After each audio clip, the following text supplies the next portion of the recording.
প্রত্যেকটা সন্তানকে নিয়েই তার মা বাবার অনেক স্বপ্ন থাকে, অনেক আশা থাকে, অনেক স্বাদ জাগে। তো আমার মেয়েকে নিয়েও আমার সেরকমই আশা ছিল যে আমার মেয়ে কোরআন পড়বে, আমি শুনবো। তো আমার মেয়ে আলহামদুলিল্লাহ কোরআন পড়লো, কোরআন খতম করলো। তো এই উপলক্ষে ওকে একটা সারপ্রাইজ দেওয়ার জন্য নিয়ে যাচ্ছি। তো আমার মেয়েকে আমি চাইছিলাম, যেহেতু ওর এক্সাম চলতেছিল, যে শুক্রবারে দেওয়ার জন্য, কিন্তু আমার মেয়ে তার আগেই অস্থির হয়ে গেছে। আমার মেয়ে বলতেছিল আমাকে ইশারা করে যে আমার আজকে যদি আব্বু থাকতো তাহলে আমার আব্বু আমাকে অনেক বড় সারপ্রাইজ দিত, অনেক জায়গায় নিয়ে যেত। তো আমি বুঝতে পারতেছিলাম যে আমার মেয়ে কী বলতে চাচ্ছে। তো যাই হোক, বিসমিল্লাহির রহমানির রহিম, আসসালামু আলাইকুম। আমিও আমার মেয়েকে নিয়ে আসলাম যে দেখি তোমার মা পারে কি না। তোমার মাই তো সব কিছু তোমার জন্য করে, তাও যখন তুমি বাবার কথা বললে তাহলে আমিই নিয়ে যাই। তো আমার মেয়ের ছোটোখাটো স্বপ্নগুলো আমি সবসময় চেষ্টা করি আমার সাধ্যের মধ্যে দিয়ে পূরণ করার জন্য।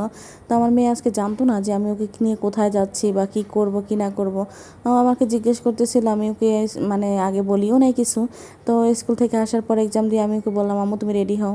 পরে বলো, কেন আম্মু কোথায় যাবে? আমি বললাম যে বাজারের ভিতর যাবো একটু। বুঝতে পারে না, আমি নিয়ে গাড়িতে উঠলাম। ও বলে, আম্মু কোথায় যাও?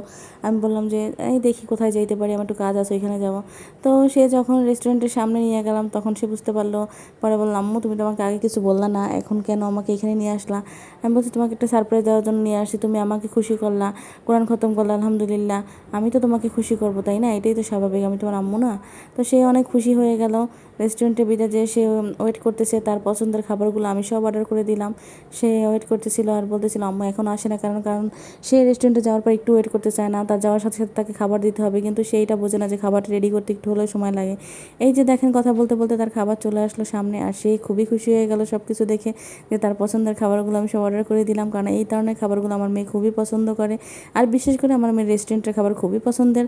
তাকে যখনই কোনো রেস্টুরেন্টে নিয়ে যায় বা বাইরের খাবার মানে সে খুব পছন্দ করে, যেটা স্বাস্থ্যের জন্য অনেক ক্ষতিকর, তখন সে অনেক খুশি হয়ে যায়। তো তারপর আমাদের কিছু করার নেই, বাচ্চাদের খুশির জন্য অনেক সময় অনেক কিছু করতে হয়। তো আপনারা যে যেখান থেকে আমার ভিডিওটি দেখছেন, না টেনে সম্পূর্ণ ভিডিওটি দেখুন, আর মা মেয়ের ভালোবাসা দেখতে থাকেন। আর সাথে যদি ভিডিওটি একটু ভালো লেগে থাকে অবশ্যই লাইক কমেন্ট শেয়ার করে দিবেন।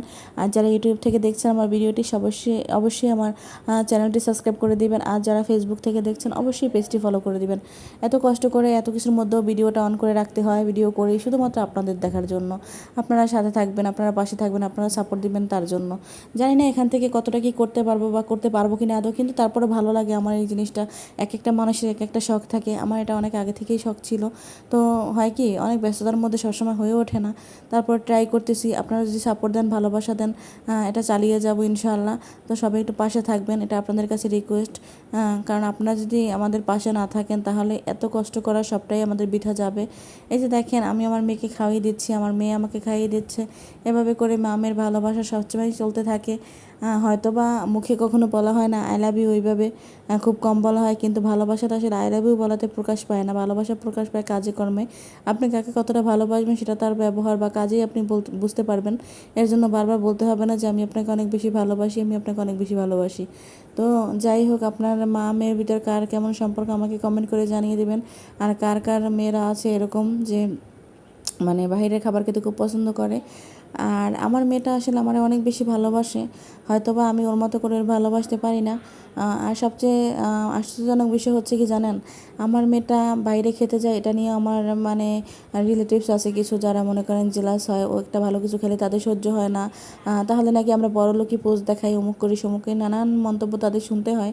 তবে হচ্ছে কি, আমরা তো আর সবসময় পারি না, মাঝে মাঝে চেষ্টা করি। আর আমি একটা সময় হ্যাঁ অনেক বেশি আমার মেয়ে নিয়ে রেস্টুরেন্টে খাওয়াইছি করছি, আর এখনও হয়, কিন্তু মাঝে মাঝে। তবে আসলে যখন যার যেমন অবস্থা তখন তার তেমন ব্যবস্থা, এটাই মাথায় রাখতে হয়। আর যেহেতু আমার যারা শুভাকাঙ্ক্ষী আছে তাদের উদ্দেশ্যে আমি একটা কথা বলতে চাই, যে তোমরা এই জিনিসটা কেন বুঝতে পারো না যে আমি যদি আমার মেয়েকে নিয়ে না যাই তাহলে ওকে নিয়ে কে যাবে? তোমরা তোমরা তো কখনো যাও না, তোমরা 5টা টাকা ওর পিছনে কেউ খরচ করো না কখনো, তাহলে কেন এই ধরনের কথাগুলো তোমরা বলো? আমার মেয়েকে যদি আমি ভালোবাসি তাও তোমাদের সহ্য হয় না, ঠিক আছে? আমি তো তোমাদের কাছে কিছু বলি না বা তোমাদের কাছে চাই না আমার মেয়ের জন্য কিছু। আর তোমরা তো ভালো করেই জানো যে আমার মেয়ের আমি ছাড়া কেউ নেই। আমি যদি ওকে নিয়ে বের না হই তাহলে এমন একটা লোক নাই যে ওকে নিয়ে একটু বের হবে বা ওকে কিছু এনে খাওয়াবে, এরকম কোনো লোক ওর লাইফে নাই। তো তোমরা পারলে, যদি পারো ওর জন্য দোয়া করো, আর না পারলে মানে এরকম মন্তব্য করো না। কারণ তোমাদেরও সবার বাচ্চা আছে, ঠিক আছে, তোমাদের বাচ্চারা যে আদর ভালোবাসা পায়, তাদের বাবা আছে, তাদের সব কিছু আছে, সেটা কখনো ও পায় না। ও সব কিছু থেকেই বঞ্চিত। ওর মার ভালোবাসাটা আমি মনে করি ওপর পায় না। তারপরে যদি তোমরা এত জেলাসা ওরে নিয়ে এই ধরনের মন্তব্য করো, এটা আসলে ঠিক না। তো যাই হোক, এই কথা বাদ দিলাম, তারা এরকম বলবে, সমস্যা নাই। তারা সবসময় আমাদের পিছে লেগে থাকে, ঠিক আছে, তাদের বেতন দেয় না, তাও তারা আমাদের মানে নিয়ে যে বেশি মানে বসে থাকে, এটাই অনেক কিছু। তো বন্ধুরা, আপনারা যারা আমার ফ্রেন্ড সার্কেল আছেন, সবার কাছে আমার রিকোয়েস্ট যে আমাদের জন্য দোয়া করবেন, আমার মেয়েটা যেন একদম মানুষের মতো মানুষ হইতে পারে। আর আজকে যারা ওরে নিয়ে এরকম করে, বা ওর দেখা গেছে ওকে একটু ভালোবাসে না, ওর সকল দায়িত্ব থেকে এড়াই চলতেছে, ওর যত আত্মীয় স্বজন আছে, আপনজন আছে, সবার উদ্দেশ্যে আমি কথাটা বলতেছি। তো একদিন যেন আমার মেয়েটা তাদের পাশে থাকতে পারে, তাদের সাপোর্ট দিতে পারে, তাদের খারাপ সময় তাদের হেল্প করতে পারে। তো বৃষ্টি শেষে আমরা রেস্টুরেন্ট থেকে বের হওয়ার সময় দেখেন এত সুন্দর একটা ওয়েদার ছিল বাইরে, কারণ ওই দিন আমরা যাওয়ার পরে বৃষ্টি শুরু হয়েছিল, প্রচুর বৃষ্টি পড়তেছিল। আর আমরা আসার পরে মানে যখন বের হবো তখন দেখি বাইরে বের হয়ে এত সুন্দর বৃষ্টি, মন চাচ্ছিল বৃষ্টিতে ভিজি, কিন্তু কিছুই করার ছিল না, কারণ পরিস্থিতি তো বোঝে নেই বাইরে থাকলে যা হয় আর কি। তো দেখে খুব মনটা ভালো হয়ে গেল। আসলে মাঝে মাঝে হয় কি, বাইরে গেলে মন মানসিকতা ভালো থাকে, অনেকটা ভালো লাগে। এই যে দেখেন, এত সুন্দর দৃশ্য দেখলে কার না ভালো লাগে বলেন। দুঃখের বিষয় হলো যে যখনই বৃষ্টি পড়ে তখনই যাই হোক, সবাই ভালো থাকবেন। আল্লাহ হাফেজ।